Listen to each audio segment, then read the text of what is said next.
And what's up guys, and welcome back to another episode of Tristian's Reef. Now it seems every time you guys come back, there's another truck in my driveway. My neighbors already think I'm trying to breed mermaids, so I guess they just don't care anymore. Anyway, today's video is all about my Crystal Reef Aquatics Stealth Sump. But before we get to that, I have a couple of pro tips for you reefers going the route of custom tanks or sumps and what to expect in the delivery. As you can tell from most of my videos, I'm usually well prepared when ordering something custom. This is because those truck drivers are on a schedule, and as much as they would like to loan you a drill or watch as you delicate flowers take your precious time unboxing your new toy, they don't have time for that. It's best to be prepared with a screwdriver, an oversized receiving area, and any other tools you might think is necessary when you receive your package. Another thing you might want to do is clearly explain to the driver that you have to inspect the package for damage before signing that delivery slip. Also have your shipper's phone number ready to go to receive any further instructions if something does go wrong. As a shipper has almost all of the rights to the package until you sign, they may want you to do certain things like indicate and take pictures of the damage and have the driver sign damage reports before leaving the package with you. After inspecting your package, put everything back together again and wait until after work to unbox it for your YouTube channel in dramatic slow motion. After taking time to realize that you have to also unscrew like 5 billion other screws to get your new toy out, grab a drink, contemplate life, wish you hired someone else to do this, and then start unscrewing all of those trees holding this sump coffin together. Bonus points if you don't wear gloves and get splinters sure to burn when you plumb this beast.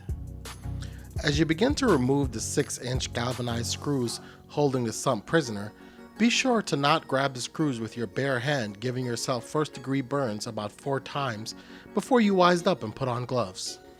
Make sure that you carefully remove the pieces of wood holding your sump koozie together to ensure that you won't be boxing it back up again in shame after dropping a piece and breaking your new toy. If you made it this far and you haven't broken your new toy, great job! But it only gets harder from here, Cupcake. Take this opportunity to inspect your sump fully, since once removed from this custom crafted splinter death machine angry tree box, getting it back inside might be pretty hard. This is also an opportunity to remove those items wrapped in bubble wrap, and then promptly lose them somewhere in the garage. Don't worry, you will find them right after you order and paid for a replacement. But look at the bright side, now you have 2. Reefers always need a backup. Now it's on to the good stuff. After wading your way through enough bubble wrap to build a raft on, contemplate how much of it you're going to let the children play with before becoming annoyed and telling them to take it outside or sleep with the fishes. Inside my Crystal Aquatics default configuration, it comes with a few accessories.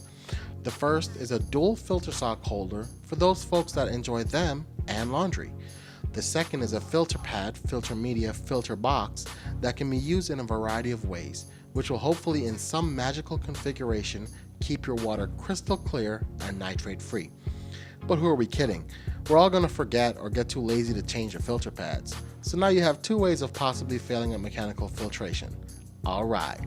The third item you get are the overflow plumbing drains and bulkheads. And if you don't know what these are, then we should have a long talk after this video about your future prospects as a reefer. The fourth item are the dosing tube holders and John Guest fittings for your dosing pump and ATO. Nice touch, Crystal Reef.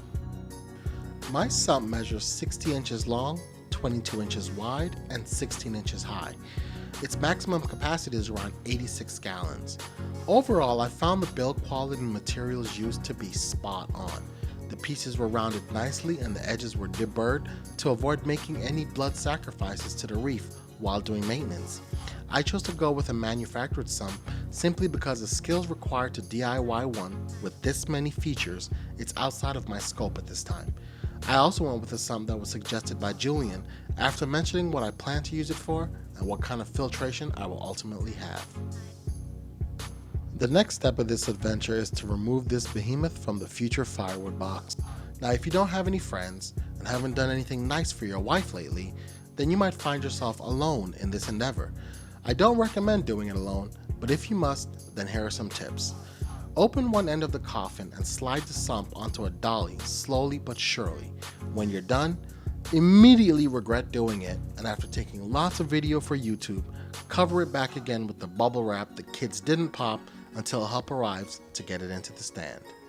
So for those of you who stuck with me through this review, thanks a lot and I hope you enjoyed the video. I want to give a big shout out to Crystal Reef Aquatics and Julian for their attention to detail. For many of you that don't know, this is the second sump that was built for me. Julian insisted on sending the latest and greatest model after finding out that my first sump was built with some older features. These things take a while to craft, so if you're interested in having one built, be sure to reach out to Crystal Reef and tell Julian that Tristian sent you. The next time you see this sump will be during the install and plumbing for the 350, so be sure to come back for those videos in the next few weeks. As always guys, please like and subscribe if you like my content, and I'll catch you guys on the flip side.